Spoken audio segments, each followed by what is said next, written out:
Bonjour à toutes et à tous. Nous sommes sur le village de Lacoste, la communauté des offreurs de solutions du Grand Est, qui regroupe des entreprises expertes et complémentaires, passionnées de l'industrie du futur, de l'innovation. La thématique abordée cet après-midi, c'est Robotique et 5.0, alliance gagnante de demain. Je me présente, Didier Muller, directeur commercial de la société Selmoni, basée à Altkirch, dans le sud du Haut-Rhin, et je suis très content de partager ces quelques minutes avec vous. Tout d'abord, je souhaiterais présenter notre société, qui possède deux domaines d'activité principaux. Premier domaine, électricité électrotechnique industrielle, liée principalement à l'infrastructure des bâtiments. Et la deuxième activité, automatisme et informatique industrielle, que vous pouvez visionner au cœur du triangle projeté et qui nous permet de démarrer au pied machine auprès de nos clients en traversant le contrôle-commande, l'hypervision et grâce au réseau atteindre les ERP et MES, qu'ils soient en local ou en cloud. Pour revenir sur la thématique du jour, robotique et 5.0.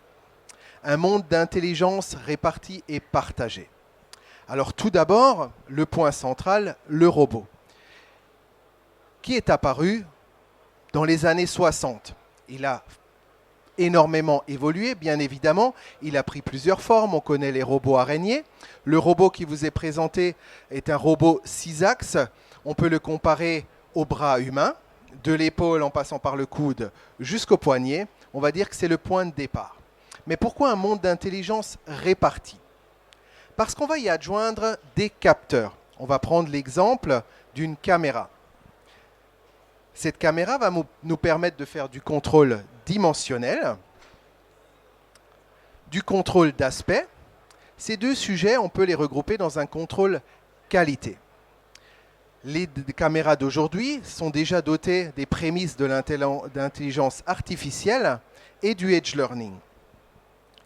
Également, l'orientation et le positionnement des pièces qui vont nous permettre de réaliser du débraquage et donc déjà, dans un premier temps, limiter la mécanisation. Également, intelligence partagée parce que robots, capteurs, préhenseurs. Aujourd'hui, les préhenseurs sont également de plus en plus intelligents parce qu'ils embarquent bien souvent des capteurs de force, des capteurs de couple, des capteurs de proximité, ce qui permet aujourd'hui de prendre différentes pièces avec un même préhenseur. Et quand on n'y arrive pas, aujourd'hui, il existe des changeurs d'outils automatiques. Ce qui veut dire que sur notre même îlot robotisé, on peut faire, que j'ai évoqué avec les capteurs, mais également différentes actions avec nos préhenseurs. Pour la partie partagée, là aussi, point important dans l'industrie 4.0, aujourd'hui 5.0, élément je dirais même essentiel, la communication. La communication vers quel point? La GMAO, principalement orientée maintenance, temps de marche, défaut. Toute cette remontée d'informations permet des actions rapides sur nos lignes de production et nécessaires. Interaction aussi avec les ERP et le MES de nos clients. On reçoit des ordres de fabrication, on remonte l'état de ces ordres de fabrication. C'est-à-dire qu'on a des informations à l'instant T de où se situe le process et dans quel état il est. Et on peut encore aller plus loin en ajoutant tous les indicateurs liés au KPI. Remontée de qualité, remontée du niveau de production, remontée de la consommation. Et on s'aperçoit que ce monde d'intelligence répartie et partagé est partagé avec l'ensemble des services de nos entreprises. Maintenance, ERP, indicateurs. Alors pourquoi cette alliance est gagnante? Tout d'abord, remontons au point de départ, le robot. Le robot, il a été créé pour aider l'humain finalement dans nos lignes de production. Éviter les tâches répétitives, éviter les tâches pénibles, les tâches dangereuses. Point de départ. On y ajoute ce que nous avons vu tout à l'heure, les capteurs et actionneurs intelligents. On y ajoute tous les réseaux de communication. Ça nous donne déjà une belle addition. Ces deux derniers points, on peut dire que c'est l'apport du 4.0 et du 5.0. On y est. Mais là, on a une addition. Maintenant, allons voir le résultat. Le résultat de cette addition, qui correspond finalement aux îlots robotisés, ils vont permettre une réduction des coûts d'investissement. Pourquoi ? Le point le plus important, c'est limiter la mécanisation. Comme je l'ai évoqué sur la diapositive précédente, sur un même îlot robotisé, on va pouvoir faire du contrôle qualité, du contrôle dimensionnel, du dévraquage. Donc moins de mécanisation. Pour faire du dévraquage dans les industries un peu plus anciennes, on faisait quoi? On prenait un bac qui réunissait toutes les pièces. On les vidait dans un bol vibrant. Du bol vibrant, on séparait les pièces, on les orientait, on les contrôlait. Enfin voilà, c'était une multitude d'étapes et de machines finalement, parce que le bol vibrant était une machine, enfin de la mécanisation à outrance. Là, avec un seul îlot robotisé, plusieurs pièces et tout ce que j'ai évoqué tout à l'heure. Aussi la flexibilité. Comme dit, sur un îlot robotisé, vous en voyez un juste à ma droite sur notre stand, on peut lui faire passer plusieurs typologies de pièces. On peut toutes les apprendre dans nos caméras, donc via l'intelligence artificielle, via l'edge learning.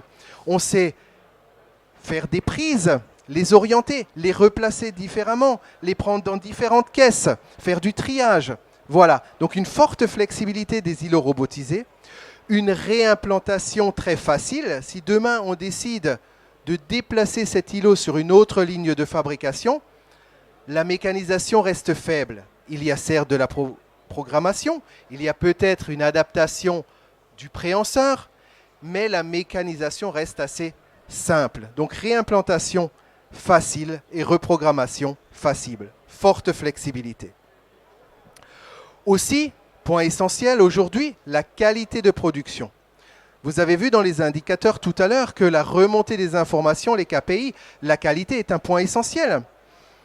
Dans le cadre des îlots robotisés, étant donné que nous vérifions la pièce, que nous la prenons individuellement en main avec le préhenseur, on peut déjà l'éjecter du processus. Ce qui nous permettra, en fin de ligne, d'arriver sur un produit, j'exagère peut-être un peu, mais 100% qualitatif, puisqu'on aura traité la qualité du début du process jusqu'à la fin. Et l'intégration dans le système d'information du client. Là aussi, sur le point communication de la diapositive précédente, on y voit tous les points, toutes les informations qui remontent vers les logiciels clients. Alors, on a dit GMAO, on a dit ERP-MES, on a dit KPI, mais ça va plus loin. Aujourd'hui, toutes ces données qui sont remontées peuvent aussi être exploitées par des logiciels. Et tous ces logiciels vont nous donner des statistiques, des données très importantes à préparer l'avenir. Donc là aussi, on dira, on enrichit la base de données du client. Voilà pourquoi l'équation est gagnante. C'est une alliance gagnante en cumulant tous ces points, en obtenant le résultat suivant. Mais je dirais qu'on n'est qu'au début. C'est pourquoi je pose la question, ou on va répondre ensemble à la question « Et demain ?» Que va-t-il se passer demain? L'évolution des capteurs et des actionneurs. Encore plus d'intelligence artificielle. Finalement, on n'est qu'aux prémices de cette intelligence artificielle et du edge learning. Aussi, l'électronique, qui devient de plus en plus petit, nous pourrons donc en embarquer de plus en plus dans ces capteurs et actionneurs et aller encore plus loin sur les îlots robotisés. Aussi, les nouveaux matériaux. Je vous parlais des changeurs d'outils par rapport à la préhension. Les nouveaux matériaux, par exemple les polymères, qui permettent de faire des préhenseurs souples, c'est-à-dire qu'avec un même préhenseur, on pourra faire la prise de différentes formes de pièces, de différentes tailles de pièces. Et je vais argumenter par un exemple. On sait aujourd'hui, avec des préhenseurs souples, prendre un œuf, le déplacer sans le casser. Voilà un exemple concret des préhenseurs du futur. La simplification d'intégration. Il existe toujours un métier qui s'appelle trajectoriste. Aujourd'hui, les trajectoires à utiliser par les robots sont générées automatiquement par les logiciels. Donc il va falloir peut-être même revoir certains métiers, mais en tous les cas, ces logiciels nous permettent une simplification d'intégration. Là aussi, vous pourrez aller visualiser sur notre robot de démo les trajectoires générées automatiquement par le système. Aussi l'intégration dans les systèmes automatisés. Certains fabricants, pour ne pas les citer parce qu'ils sont un peu avant-gardistes, Siemens, aujourd'hui, dans leur CPU, dans leurs automates, intègre l'interface directement avec les baies robots. Ce qui permet à l'automaticien, finalement, de détenir l'ensemble de la gestion de l'îlot robotisé. Toute la partie automatique, mais y compris la communication du robot. Donc c'est tout un schéma qu'il faut revoir au niveau du métier, mais en tous les cas, ça simplifie leur intégration et leur mise en œuvre. Et je terminerai par la robotique collaborative, dit Cobo. On en a tous entendu parler, on en a tous peut-être déjà vu fonctionner, il y en a d'ailleurs sur le salon. Mais néanmoins, là aussi, je dirais qu'on n'est qu'au début. Pourquoi ? Parce que la robotique collaborative, certes, travaille dans l'environnement humain, mais on est quand même limité par rapport à la gestion de cet environnement. Il y a des analyses de risques à faire et selon les mouvements réalisés par les robots collaboratifs ou l'action qu'ils mènent, je prends souvent l'exemple, faire travailler un robot collaboratif avec un cutter à la hauteur de la tête de l'humain, c'est un peu compliqué. Donc voilà, il y a tout ça à adapter et quand on saura prendre l'environnement dans sa globalité en prise en compte, eh ben, on pourra aussi faire mieux travailler l'humain dans l'environnement du robot collaboratif. Il pourra adapter sa vitesse, adapter ses trajectoires. Là aussi, un exemple assez concret de notre vie au quotidien. La voiture à régulation automatique. Vous êtes sur l'autoroute, vous avez donné une consigne de vitesse, vous roulez à 130. Vous vous approchez du véhicule précédent, eh ben, votre véhicule va s'arrêter. Pas s'arrêter justement, il va adapter sa vitesse pour garder la distance de sécurité entre les deux véhicules. Si pour X ou Y raison, la distance augmente parce que le véhicule précédent accélère, votre véhicule remonte automatiquement à la vitesse de consigne sans aucune action de votre part. Voilà, eh ben, c'était un exemple pour imaginer l'environnement du robot collaboratif et là aussi, quand il pourra prendre considération de l'ensemble de son environnement, on ira encore plus loin. Voilà quelques éléments par rapport à la robotique collaborative et pour répondre à la robotique et 5.0, l'alliance de demain. Je terminerai par une petite vidéo, l'intégration d'un robot par notre société, Cellmony, dans une usine de fabrication de panneaux de bois. Alors c'est un îlot robotisé avec un préhenseur qui permet la prise de 2 produits différents, des planches que vous avez vues là en premier, des petites planchettes de calage.